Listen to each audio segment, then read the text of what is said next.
Hürmetli vatandaşım, bugünkü leksiyalarımızı başlayımız. Leksiyada Sadaka Rozi. Washington'dan sözleyimiz. Bugün Çislağ 2020 yıl 7. ayının 6. günü. Haftaki Düşembe. Bugünkü vəziyyətin esa hürmetli vatandaş. Hazır Şangay'ın ahvali doğrusu da o çok bir fikri yok. Ayrım yazıcılarının yazgan makaları, haberleri var. Enendekin hazır bugün torpilimge hazır kelgen haberi qaraganda Aksaray'ın Suudi məsləhətçisi Peter Navarro vakatim Cunguni sen virusunu peyda kıldın bunun cevapkar bilirsen depti.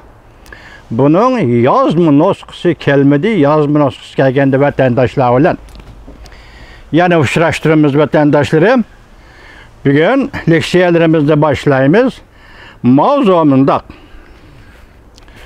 Şangay'na tarmar kılgallık Cungo Kompartiyasının ok doğrusu tügep uzuk tülükü üzülüp kalgallığına gevdlendirdi. Mavzuluk makali 7. ayının 5. günü Cungo'ya nazar doğru biti ilan kılındı. Makali mındak başlan. Minin torbitimden yaki kanalımdan baş titonumundak. Baş titonumundak. Seltenet devletim Uyguristan. Uygurum milletim Uygur. Kıblegahim devletim Uyguristan. Bu benim radyo kanalımdan baş əqliyəsi, yəki baş titonu yazılğan əqliyə deyib düşənsiniz buludu vətəndaş. Maqaləmizdə başlayımız. Hong Kong Devlet Bexəterliği Kanunu rəsmi maqullanıb, tezlik bilən icra qılındı. Bunundan bütün dünya ayran oldu.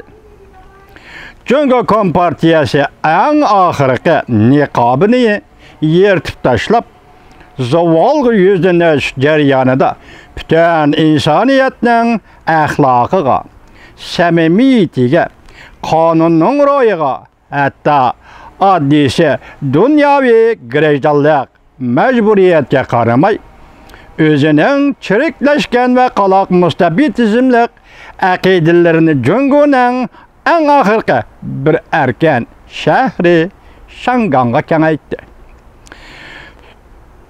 Çöçüp durgan ahköngül adamlar Cungo Kompartiyasıdan gazaplandı. Lekin emniyeti başka bir taraftan qaraganda kişiler ümitsizlenmesligi, hasretlenmesligi lazım idi.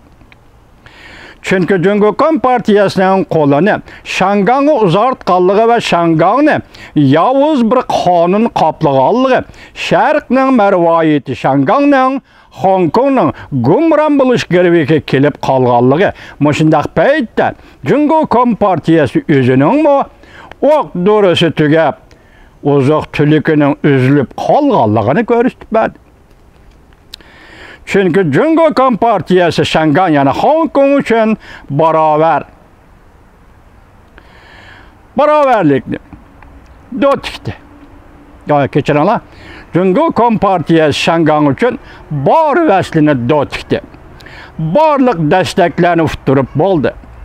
Ve fakat xalqara cemiyetke dünyavi kaideler dünyavi kaideler Allah'ın iradesiga ve insaniyetinin en ahirki cezasına duç geldi. Cungo'nun Hong Kong'u bexatarlık kanunu gerçekçi insaniyetine başquraş dairesiga alsın mı? Dünyanın her kandak burcukideki Cungo'ga karşı kişiler özünün yaki özünün nazarı cinayetçiga aylan. Yani Xitayning nazarı cinayetçiga aylan. Bunundan acapleşki bulmaydı. Cungo Kompartiyasının ro'yi holati ve haddi hareketleri yavuzlashish tarifiga o'zgarishga başladı. Hatta o'rta asr qorong'u zulmatlik davriga qaytib keldi. Cungo Kompartiyasi Hong Kong davlat bexatarligi qonuni bilan Hong Kong xalqini qo'rqitmoqchi bo'ldi. Lekin Hong Kong xalqi qo'rqib qolmadi.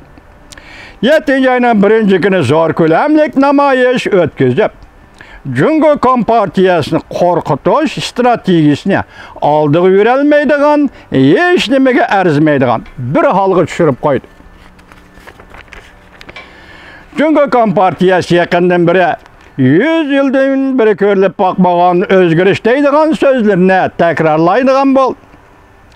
Çünkü o ko'z oldidagi o'zgarishning, vaziyat o'zgarishining shuncha tez, shuncha muqim yuzlanishi bilan o'zgarishlar ziddiyatlar xaraslariga duch kelganligini, ko'payganligini, xatarning ko'payganligini, sinoq va imtihonlarning mislisizligini ko'rishga boshladi, ko'rib yetishga boshladi. Jungo Kompartiya tushgan holati shuni ko'rib yetdiki, uning taraqqiyot yo'lining allaqachon vaqt o'tdi. 100 yillik o'zgarish amaliyoti uning 100 yillik hayotining oxirlashganligidir. Xalqaro vaziyat uning foydasiz bo'lib qolmay, har vaqtdagidek Jungo Kompartiyasiga besim ishlatib, uning tayligini oshkorlashga majburlamoqda. Shanghai, Hong Kongda bir meydan dotqishdan Jungo Kompartiyasi bütün yer şarining düşmaniga aylanib bo'lganligini bayqidi. Amerika, Yaponiyani qo'yib turayli, Jungo masalasida Yevropa uyg'onishga boshladi. Hindiston teg uchini oshkorladi. Rossiya yana bir qatam ot ichidan kashtan olmoqchi bo'ldi. Bütün dunyo Jungo virusining hujumiga uchragandan keyin darg'azabga keldi va Jungodan hisob berishga tayyorlandi. Shuning bilan Jungo Kompartiyasi Hong Kongni vayron qilishdan iborat bu qadamni tashladi. Ya'ni bexatarlik qonuni tuzib, Shanghai, Hong Kongni vayron qilmoqchi bo'ldi. Amerikaning Jungo turishlik bosh elchixonasi davlat ishlar kotibi Mike Pompeoning Twitterda qoldirgan fikrini naql qilib, mundaq ko'rsatdi. Jungo Kompartiyasining rahmsizlik bilan qonun tuzib, erkin Shanghai, Hong Kongni oxirlashtirganligi bu partiyaning qo'rqishini oshkorlab qo'ydi. Yani o öz xalqining erkin irodasi va erkinligi ichidan, erkinlik ideyasidan qo'rqadiganligini oshkorlab qo'ydi. Dal shundoq payti Shanghai, Hong Kong voqealari va Shanghai, Hong Kong tarmar qilingan bo'lsa-mu, Hong Kong xalqi va erkin dunyo hasratlangan bo'lsa-mu, o'xshashli bu ish Jungo Kompartiyasining qo'rqishini oshkorlab qo'ydi. Hatta en ahırda Jungo Kompartiyasi qo'lidan hech kelmaydigan va hech qilolmaydigan bir sahnaga chiqarib qo'yildi. Jungo Kompartiyasi qayta bütün dunyoga shuni ko'rsatdiki, Jungo Kompartiyasiga ishongili bo'lmaydi. Va uning yoki bu partiyaning har qanday o'zgarishi mutlaqo mumkin emas. Jungo Kompartiyasining umidsizligini navbati Hindiston bilan bo'lgan qurolli to'qinishdan to'liq ko'rib olg'ili bo'ladi. Hindiston alqonlarni surtib, sinab beqishga taraddud qilyotdi. Chunki Hindiston Amerika va Rossiyaning butunlay qo'llashiga erishdi. Amerika eng yangi, eng o'lchamli harbiy qurollar bilan Hindistonni ta'minladi.